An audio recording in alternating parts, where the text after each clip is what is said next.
الذين يحملون العرش ومن حوله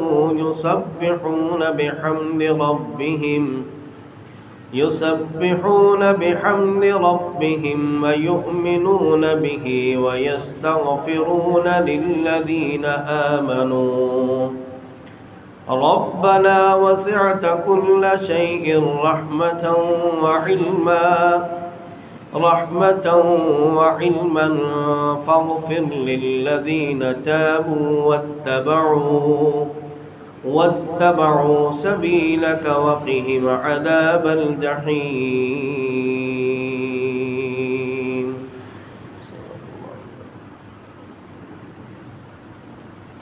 اللہ علیم بذات الصدور الحی القیوم ذو الجلال والاکرام کی حمد و ستائش کے بعد درود و سلام سید القونین آمینہ کے لال بہکر حسن و جمال امام الانبیاء جناب محمد مصطفیٰ صلی اللہ علیہ وآلہ وسلم جی کی ذات اقدس روضہ اطہر اور قبر انور پر. برادران اسلام، آج جو میں موضوع آپ احباب کی خدمت میں گوش گزار کرنے کا ارادہ رکھتا ہوں وہ اعمال کہ جن کے کرنے سے آسمان سے فرشتے اتر آئے. برادران اسلام، ایک بات یاد رکھیں، اللہ رب العالمین نے جس طرح ہمیں تخلیق کیا ہے، ہمیں پیدا کیا ہے، اسی طرح اللہ رب العالمین نے اپنے فرشتوں کو بھی تخلیق کیا ہے. وہ اللہ رب العالمین کی نورانی تخلیق ہے اور وہ اللہ کے حکم کے پابند ہے. وہ ہر کسی انسان پر نہیں اترا کرتے، وہ ہر کسی انسان پر نہیں آیا کرتے. جب اللہ رب العالمین ان کو حکم دیتا ہے، جن کے لیے دیتا ہے، وہ تب ہی آسمان سے اترا کرتے ہیں. اور وہ ایسی مخلوق ہے کہ اللہ رب العالمین نے ان کو گناہوں سے پاک اور صاف رکھا ہے. جب وہ کسی آدمی پر اترتے ہیں تو اس کا مطلب اور مفہوم یہ ہے کہ جس پر اللہ اپنے فرشتوں کو اتار رہا ہے وہ بندہ اپنے رب کو بڑا ہی پیارا ہے. اللہ رب العالمین نے اس بندے کو کائنات میں سے چن لیا ہے اور اس چنے ہوئے بندے کے اوپر اللہ اپنی بڑی پاک باز فرشتوں جیسی مخلوق کو اس کے اوپر رحمتیں نچھاور کرنے کے لیے بھیج رہا ہے. اور آج ہم یہی سمجھیں گے، یہی کوشش کریں گے، یہی سن کے اپنے سینوں کے اندر محفوظ کر کے لے کے جائیں گے کہ اللہ ہمیں ان بندوں میں شامل کر دے جن کے اوپر اللہ اپنے رحمت کے فرشتے اتارا کرتا ہے. برادران اسلام، اللہ رب العالمین نے اس کائنات میں ہمیں بہت سارے ایسے اعمال کرنے کی ترغیب بھی دلائی ہے، اعلانات بھی کیے ہیں، قرآن میں بھی حکم ہے، فرمان مصطفیٰ میں بھی حکم ہے کہ ہم ایسے اعمال کر کے جن کے ذریعے ہم اپنے رب کا قرب حاصل کر سکتے ہیں، اپنے رب کے قریب ہو سکتے ہیں. ہر انسان چاہتا ہے میرے کوئی قریب ایسا شخص ہو جس سے میں بر وقت اپنا کوئی کام نکلوا سکوں، اپنا کوئی کام کروا سکوں. وہ ایسی جستجو، ایسی چاہت رکھتا ہے اور وہ ایسے آدمی کو اپنے پاس رکھتے ہوئے، وقت کو نزاکت سمجھتے ہوئے وہ اس سے استفادہ بھی کرتا ہے، فائدہ بھی اٹھاتا ہے، اپنا روب مخلوق کے اوپر جماتا ہے اور بتلاتا ہے میرے پاس فلاں اتھارٹی ہے، میرے پاس فلاں اتھارٹی ہے، میں یوں بھی کر سکتا ہوں، میں یوں بھی کر سکتا ہوں. لیکن ان بندوں کا کیا کہنا جن کو خالق ارض و سما زمین میں سے چن لیتا ہے، اور پھر ان کے اوپر ان کے پروٹوکول کے لیے اللہ رب العالمین آسمان سے فرشتوں کا نزول کرتا ہے۔ ان میں سے پہلا آدمی وہ ہے، یہ اعمال سارے ہم نے سنے ہوئے ہیں، صرف سستی ہے، کاہلی ہے، ہم کرتے نہیں ہیں، تھوڑی سی توجہ اور رغبت کی ضرورت ہے۔ ہم اگر ایسا کر لیں، ان میں سے کوئی بھی عمل اگر ہم اپنا لیں تو ہم اس فرشت کے اندر شامل ہو سکتے ہیں جن پر اللہ رب العالمین راضی ہو کے اپنے فرشتوں کا نزول کرتا ہے۔ پہلا آدمی وہ ہے جو باوضو ہو کے رات کو اپنے بستر پر سوتا ہے۔ کیا ہمیں اس چیز کا علم نہیں ہے؟ علم ہے، لیکن انٹرنیٹ نے، موبائل نے ہماری توجہ کو ادھر ادھر کر کے رکھ دیا ہے۔ ہمیں چارپائی سے، چیئر سے ہلنے کی فرصت ہی نہیں ہے۔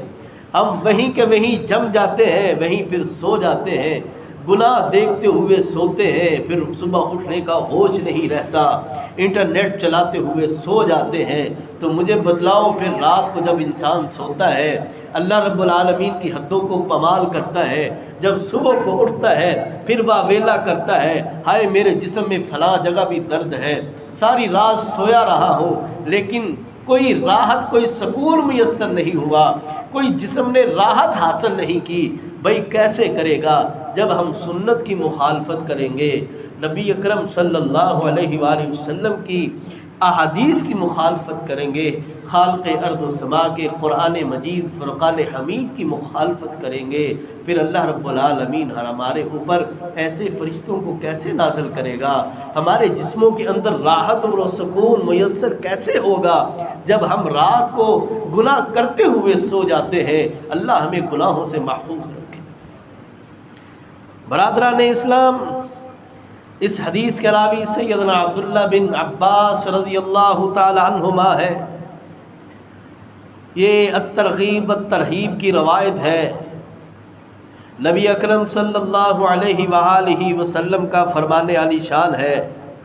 آپ فرماتے ہیں طہروا ہذہ الاجساد طہرکم اللہ، جو آدمی اپنے جسموں کو پاک کرتا ہے، پاک کر کے سوتا ہے، اللہ رب العالمین بھی ان کو پاک کر دیتا ہے۔ اور فرمایا فَإِنَّهُ لَيْسَ مِنْ عَبْدٍ يَبِيتُ طَاهِرًا إِلَّا بَاتَ مَعَهُ فِي شَعَارِهِ مَلَكٌ، اور جب وہ پاک صاف ہو کے سوتا ہے پھر اللہ تعالیٰ اس کے ساتھ ایک فرشتے کو نازل کر دیتا ہے۔ لا ينقلب ساعة من الليل، اور جب وہ رات کو کروٹ بدلتا ہے، کروٹ لیتا ہے، تو وہ فرشتہ جو اس کے اوپر نازل کیا ہوا ہے وہ اپنے اللہ سے کیا کہتا ہے؟ کہتا ہے اللہم اغفر لعبدک، اللہ یہ تیرا بندہ ہے، اس کو معاف کر دے۔ دیکھو فرشتہ دعا کر رہا ہے، اللہم اغفر لعبدک فإنہ بات طاہرا۔ بات یہ ہے کہ یا اللہ یہ رات کو پاکی حاصل کر کے سویا تھا، طہارت حاصل کر کے سویا تھا، اللہ اپنے اس بندے کو معاف کر دے۔ فرشتہ دعا کر رہا ہے جس کا گناہ ہی کوئی نہیں، پاک صاف مخلوق، ایسی مخلوق ہمارے لیے دعا کرے، ہمیں اور کیا چاہیے؟ کرنا کیا ہے؟ نماز جیسا وضو کر کے ہی لیٹنا ہے، لیٹ جاؤ، جب بھی کروٹ بدلو گے اللہ رب العالمین سے دعا کرے۔ کتنی مرتبہ رات کو کروٹ بدلتے ہو پتہ ہی نہیں ہے۔ جیسے جیسے کروٹ تبدیل ہوگی اللہم اغفر لی عبدی کے الفاظ فرشتہ اپنی زبان سے نکالے گا، اللہ اپنے اس بندے کو بخش دے، اللہ اپنے اس بندے کو معاف کر دے، کیونکہ فإنہ بات طاہرا، یہ رات کو پاک صاف ہو کے سویا تھا۔ انشاءاللہ میں امید کرتا ہوں یہ عمل بڑا ہی آسان ہے، آپ اس کے اوپر عمل کرنے کی کوشش کریں گے۔ پھر سیدنا عبداللہ بن عمر رضی اللہ تعالیٰ عنہما سے ایک روایت آتی ہے۔ سیدنا عبداللہ بن عمر رضی اللہ تعالیٰ عنہ فرماتے ہیں کہ جب من بات طاہرا بات فی شعار ملک فلم یستیقظ الا قال الملک اللہم اغفر لعبدک فلان فإنہ بات طاہرا، کہ جو شخص رات کو باوضو ہو کے سوتا ہے اور جب وہ بیدار ہوتا ہے تو فرشتہ پھر اللہ تعالیٰ سے اس کے لیے دعا کرتا ہے، ایک مرتبہ کروٹ بدل رہے ہو پھر بھی دعا ہے، اور جب بیدار ہوئے ہو کسی کام کے لیے، کوئی قضاء حاجت ہوا ہے یا فجر کی نماز کے لیے آئے ہو، پھر فرشتہ دعا کر رہا ہے، اللہم اغفر لعبدک فلان، اللہ فلاں کو معاف کر دے۔ اب ہماری سستی ہے، ہماری کاہلی ہے کہ ہم نہ وضو کر کے سوتے ہیں اور نہ صبح فجر کی نماز کا اہتمام کرتے ہیں، الا ماشاء اللہ۔ 2 احادیث ہو گئیں، تیسری حدیث سنیے۔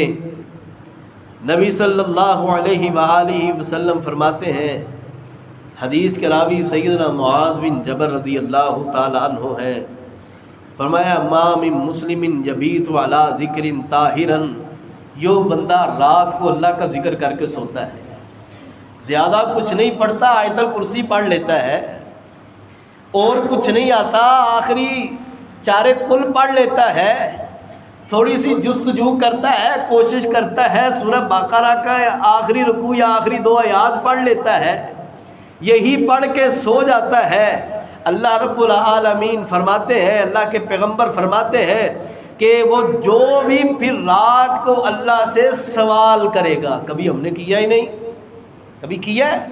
ہم نے کیا ہی نہیں، پتہ ہے رات کو ہم نے کبھی سوتے ہوئے جب آنکھ بیدار ہوتی ہے، کبھی ہم نے اپنے اللہ سے معافی طلب کی نہیں ہے، کبھی دعا کی نہیں ہے؟ جب کرو گے تو اللہ کے پیغمبر فرماتے ہیں اللہ تعالیٰ اس کو دنیا اور آخرت کی تمام بھلائیاں عطا کر دیں گے۔ یہاں ایک بخاری کی ایک حدیث سناؤں آپ کو، سیدنا براء بن عازب رضی اللہ تعالیٰ عنہ سے حدیث ہے کہ رسول اللہ صلی اللہ علیہ وآلہ وسلم فرماتے ہیں، یہ 6311 نمبر روایت ہے، اور میں یہ آپ سے درخواست کروں گا کہ آپ اس دعا کو یاد کریں، اس دعا کو یاد کر کے رات کو پڑھ کے سویا کریں، اور اس دعا کے ترجمے کو بھی سماعت کیجیے گا۔ اللہ کے رسول فرماتے ہیں، جو آدمی رات کو وضو کر کے اپنے بستر پر آ کے بیٹھ جاتا ہے یا لیٹ جاتا ہے اور پھر وہ یہ دعا پڑھتا ہے، اللہم اسلمت نفسی الیک، اللہ میں نے اپنے نفس کو تیرے تابع کر دیا ہے، اللہم انی اسلمت الیک، اللہ میں نے اپنے نفس کو تیرے تابع کر دیا ہے، وفوضت امری الیک، میں نے اپنے سارے معاملات تیرے تابع کر دیے۔ پھر وہ کہتا ہے والجأت ظہری الیک، اے میرے اللہ میں نے اپنا چہرہ تیری طرف متوجہ کر دیا ہے۔ پھر کہتا ہے رغبتاً و رہبتاً الیک، کہ اللہ یہ ساری جتنی رغبتیں ہیں، یہ شوق، جتنے ڈر ہیں، یہ ساری تیری طرف ہے، اللہ تجھ سے ڈرتے ہوئے میں سارے معاملات کر رہا ہوں۔ اور پھر کہتا ہے لا ملجا ولا منجا منک الا الیک، کہ اے میرے اللہ تیرے سوا نہ کوئی پناہ دینے والا ہے، نہ کوئی نجات دینے والا ہے، نہ کوئی پناہ دینے والا ہے، نہ کوئی نجات دینے والا ہے۔ اور اس کے بعد کہتا ہے آمنت بکتابک الذی انزلت الیک، انزلت ونبیک الذی ارسلت، اے میرے اللہ جو تو نے کتاب نازل کی میں اس کے اوپر ایمان لے کے آیا، اور جو تو نے اپنے نبی کو دے کر کے بھیجا ہے میں اس کے اوپر بھی ایمان لے کر کے آیا۔ میرے نبی فرماتے ہیں فَإِن مُتَّ من لیلتک مت علی فطرۃ، اگر وہ آدمی اس رات فوت ہو جاتا ہے تو وہ فطرت پر فوت ہوا ہے، اگر وہ فوت نہیں ہوتا وَإِنْ أَصْبَحْتَ خَيْرًا، اگر وہ صبح بیدار ہوتا ہے تو اللہ رب العالمین اس کو تمام بلائیاں عطا کر دے گا، وہ بلائیاں پا لے گا۔ اب دیکھیں فطرت پر فوت ہونا اس دعا سے پڑھ کے، یعنی فطرت پر فوت ہونے کا مطلب ہے کہ انسان سیدھا جنتی، سیدھا۔ تو میں امید کرتا ہوں کہ انشاءاللہ آپ اس دعا کو یاد کریں گے۔ دوسرا عمل، رب کے فرشتے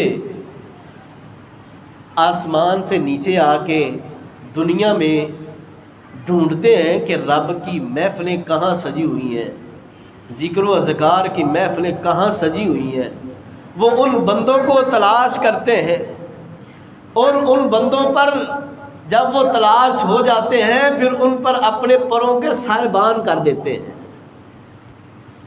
جب اپنے پروں کا سایہ کرتے ہیں تو وہ سایہ اس قدر بلند ہوتا ہے کہ وہ پھر آسمان تک پہنچ جاتے ہیں۔ جب دوبارہ اپنے رب کے پاس پہنچتے ہیں، حالانکہ اللہ کو تو خوب علم ہے، تو اللہ رب العالمین ان سے پوچھتا ہے بتلاؤ میرے بندوں کو کس حال میں پایا، کس حال میں چھوڑ کے آئے؟ فرشتے جواب دیتے ہیں کہ یا اللہ، تیرے بندے تیری تسبیحات کر رہے تھے، تیری تکبیرات بیان کر رہے تھے، تیری تحمیدات، تیری تحلیلات بیان کر رہے تھے، یعنی سبحان اللہ، الحمدللہ، اللہ اکبر، لا الہ الا اللہ پڑھ رہے تھے۔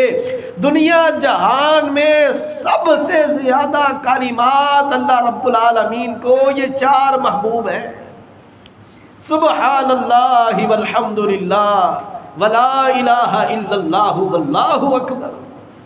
سب سے زیادہ محبوب کلمات میرے رب کو یہ ہے، ان کو پڑھا کرو، جب فرصت ملے میرے رب کا ذکر کیا کرو۔ فرشتے کہتے ہیں اللہ تیری تسبیحات بیان کر رہے تھے، سب کچھ کر رہے تھے۔ اللہ رب العالمین ان سے پوچھتا ہے کیا انہوں نے مجھے دیکھا ہے؟ کہا اللہ نہیں دیکھا۔ اللہ فرماتے ہیں کہ اگر وہ مجھے دیکھ لیتے تو فرشتے کہتے ہیں اللہ وہ اس سے بھی زیادہ تمہارا ذکر کرتے، تسبیحات زیادہ بڑھا دیتے، تکبیرات بڑھا دیتے، تحلیلات بڑھا دیتے، تحمیدات بڑھا دیتے، اس سے زیادہ تیرا ذکر کرتے۔ یہ وہ فرشتے ہیں جو اللہ کی جہاں ذکر کی محفلیں سجی ہوئی ہوتی ہیں وہاں اتر کے آتے ہیں۔ دوسری اسی حدیث میں چیز ہے، پھر اللہ رب العالمین ان سے پوچھتا ہے کہ وہ میرے بندے چاہتے کیا ہیں، جس محفل میں وہ بیٹھے ہیں مجھے یاد کر رہے ہیں، ان کا مطالبہ کیا ہے؟ فرشتے کہتے ہیں یا اللہ وہ تجھ سے تیری جنت چاہتے ہیں۔ اللہ کہتا ہے، اللہ فرماتے ہیں انہوں نے میری جنت کو دیکھا ہے؟ یا اللہ نہیں، انہوں نے آپ کی جنت کو دیکھا نہیں ہے، بس جو آپ نے قرآن میں اور اپنے نبی کے ذریعے بتلا دیا ہے وہ اسی پر یقین کرتے ہوئے آپ سے آپ کی جنت کا سوال کر رہے ہیں۔ اللہ فرماتے ہیں کہ اگر وہ جنت کو دیکھ لیتے تو فرشتے کہتے ہیں کہ یا اللہ وہ نیکی میں اور زیادہ آگے بڑھتے، اور زیادہ۔ یہ رب کے فرشتے ہیں۔ پھر آگے چلیے، پھر اللہ رب العالمین ان سے پوچھتے ہیں وہ پناہ کس چیز سے مانگتے ہیں؟ فرشتے کہتے ہیں اے رب العالمین، اے مالک کل، اے حاکم کل، وہ پناہ جہنم سے مانگتے ہیں۔ اللہ فرماتے ہیں میرے بندوں نے جہنم کو دیکھا ہے؟ فرمایا اللہ نہیں دیکھا۔ کہا کہ اگر دیکھ لیتے تو فرشتے کہتے کہ اے میرے اللہ وہ اس سے دور بھاگنے کی کوشش کرتے، دور بھاگنے کی کوشش کرتے۔ تو وہاں یہ بات ابھی چل ہی رہی تھی، ایک فرشتہ کہتا ہے کہ اے میرے اللہ وہاں محفل لگی ہوئی تھی، پاس سے ایک آدمی گزرا، اس وہ محفل کی نیت سے نہیں آیا تھا، ویسے ہی آ کے ادھر بیٹھ گیا ہے، اللہ فرماتے ہیں میں نے اس کو بھی معاف کر دیا۔ یہ ہے میرا رب، سبحان اللہ والحمدللہ ولا الہ الا اللہ واللہ اللہ اکبر کبیرہ والحمدللہ کثیرہ وسبحان اللہ بکرۃ واصیلہ۔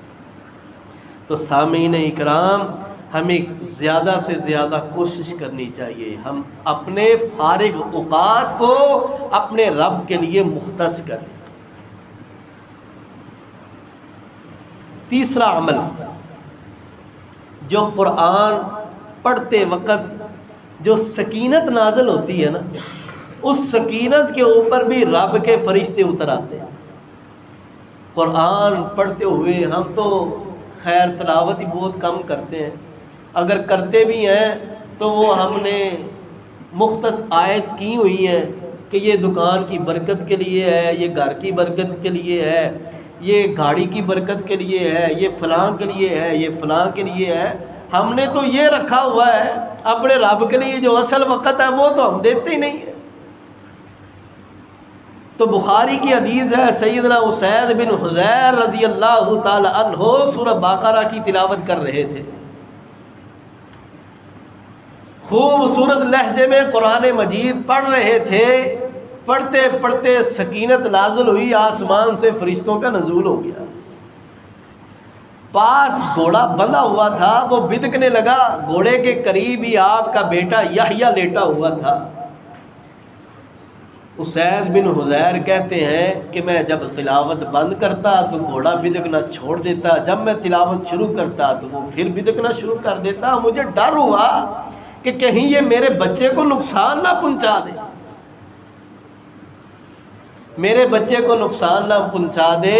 تو اے اللہ کے رسول، میں نے پھر بعد میں 3 مرتبہ ایسا کیا، تو بعد میں میں نے اپنا سر مبارک اٹھا کے اوپر دیکھا تو آسمان کی طرف ایک چراغ روشن جا رہا تھا۔ اللہ کے پیغمبر فرماتے ہیں کہ اے اسید، تو جانتا ہے کہ وہ کون تھا؟ کہا نہیں۔ فرمایا وہ رب کے فرشتے تھے، جب تو تلاوت کر رہا تھا تو وہ تیری تلاوت سننے کے لیے تیرے پاس بیٹھے تھے، تیری تلاوت سننے آئے تھے۔ جیسے ہی پھر تو نے اپنی تلاوت کو بند کیا تو وہ آسمان پر دوبارہ چڑھ گیا۔ اگر تو تلاوت اپنی جاری رکھتا تو صبح کو یہ سارے لوگ فرشتوں کو اپنی آنکھوں سے دیکھ لیتے۔ کتنے عمل ہو گئے؟ 3۔ باوضو سونا، اللہ کا ذکر کرنا اور قرآن مجید کی تلاوت کرنا۔ میں امید کرتا ہوں انشاءاللہ آپ ان عملوں کے اوپر عمل کرنے کی کوشش کریں۔ ایک اور سن لیجئے، چوتھا عمل جو مسجد میں قرآن پڑھاتا ہے اور پڑھتا ہے، اس کے اوپر بھی اللہ کے فرشتوں کا نزول ہوتا ہے۔ اللہ رب العالمین ان کے اوپر بھی فرشتوں کا نزول کرتے ہیں۔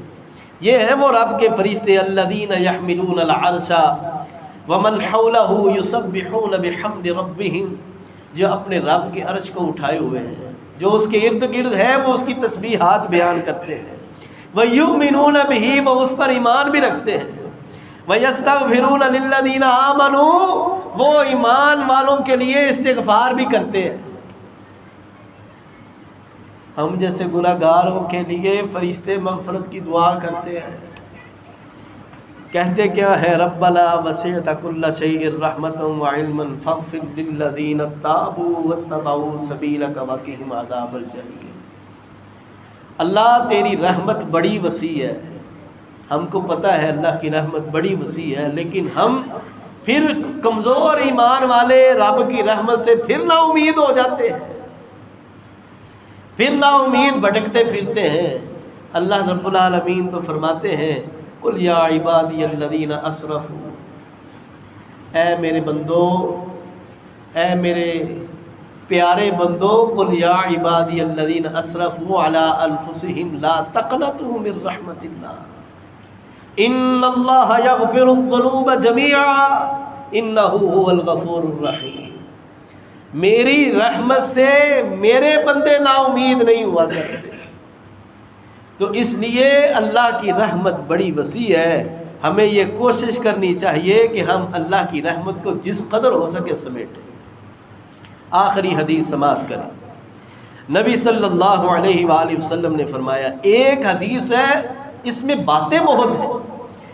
اللہ کے پیغمبر فرماتے ہیں، راوی حدیث سیدنا ابو ہریرہ رضی اللہ تعالی عنہ ہے، اور یہ حدیث مبارکہ صحیح مسلم کی ہے۔ اللہ کے پیغمبر فرماتے ہیں، من نفس عن مؤمن قربتن من قرب دنیا، جو آدمی دنیا میں رہتے ہوئے کسی مومن سے اس کی سختی کو دور کر دیتا ہے، قیامت کے دن اللہ تعالیٰ اس کے لیے اس کی سختیوں میں سے کوئی ایک سختی دور کر دے گا۔ کوشش کرے جس قدر ہو سکے کسی کے لیے آسانی پیدا کرنے کی کوشش کرے۔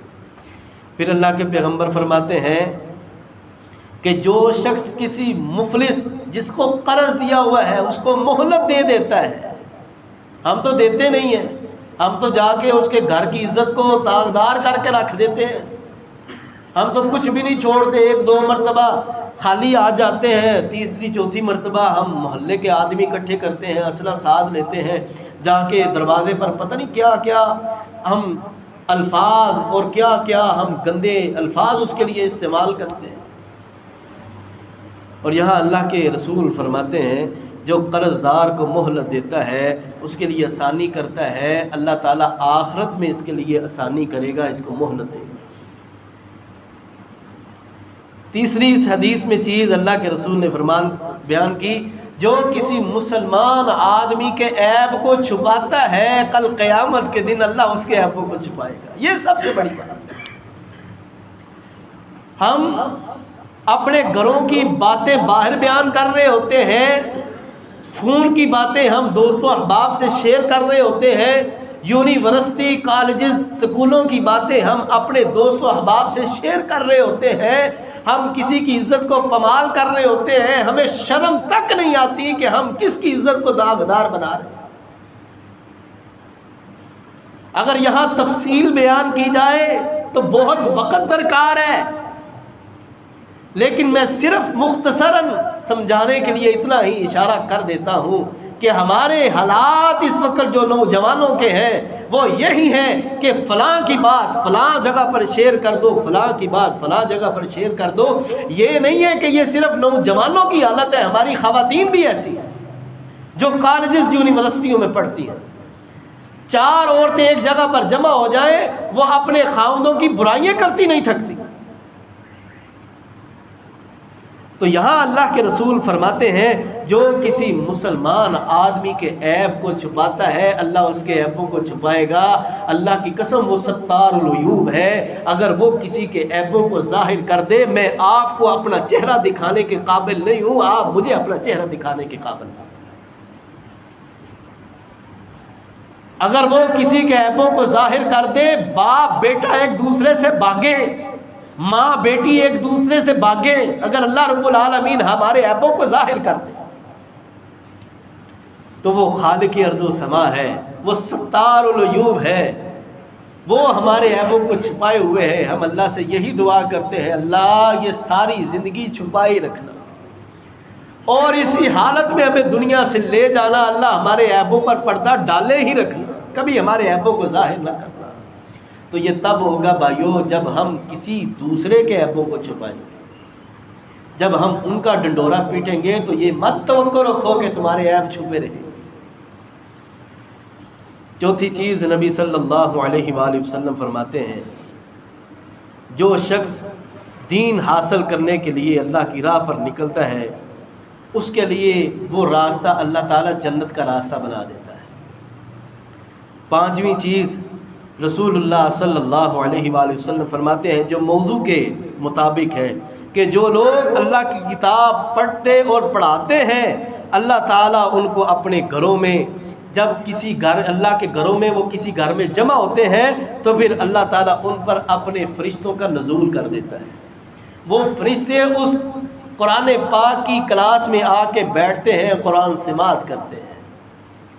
کتنی خوش قسمتی ہے کہ ہم قرآن مجید کی کلاس کو اگر اٹینڈ کریں اور وہاں ہمارے پاس آ کے رب کے فرشتے بیٹھیں اور پھر وہ فرشتے اللہ رب العالمین بھیج رہا ہو اور پھر وہ فرشتے بیٹھتے نہیں ہیں بلکہ ہمیں اللہ کی رحمت سے ڈھانپ لیتے ہیں۔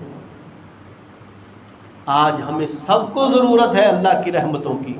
کوشش کیجئے ان اعمال کو، قرآن کو زیادہ سے زیادہ پڑھا کریں۔ میں حیران ہوتا ہوں ان لوگوں پر جو لوگ کہتے ہیں جی مجھے کوئی وظیفہ بتا دے میرا کام نہیں چلتا، مجھے کوئی جی وظیفہ بتا دے میں نے فلاں کام میرا ہو نہیں رہا، میرا کاروبار کسی نے ٹھپ کر دیا ہے. بھائی قرآن پڑھو, قرآن سے بڑا وظیفہ کون سا ہے؟ قرآن سے بڑھ کے بھی کوئی وظیفہ ہے؟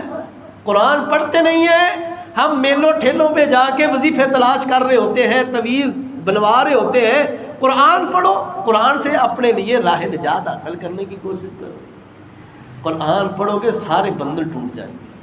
یہ صرف تھوڑا سا ایمانی ذوف ہے, اس کو مضبوط کرنے کی کوشش کیجئے. انشاءاللہ اللہ رب العالمین ہمارے لیے آسانیاں پیدا کرے گا, اور پھر اللہ ہمارے لیے آسمان سے فرشتوں کا نزول بھی کرے گا. تو میں دعا کرتا ہوں کہ اللہ تعالی ہمیں ان اعمال کو اپنا کے اس پر عمل کرنے کی توفیق عطا فرمائے, اور اللہ ہمیں ان آدمیوں میں شامل کر دے جن پر اللہ تعالیٰ اپنے رحمت کے فرشتوں کا نزول کرتا ہے. اللہ جو سنایا اس پر عمل کرنے کی توفیق عطا فرمائے. اللہ ہماری دنیا اور آخرت کو بہتر بنائے. اقول قولی ھذا واستغفر اللہ لی ولکم ولسائر المسلمین.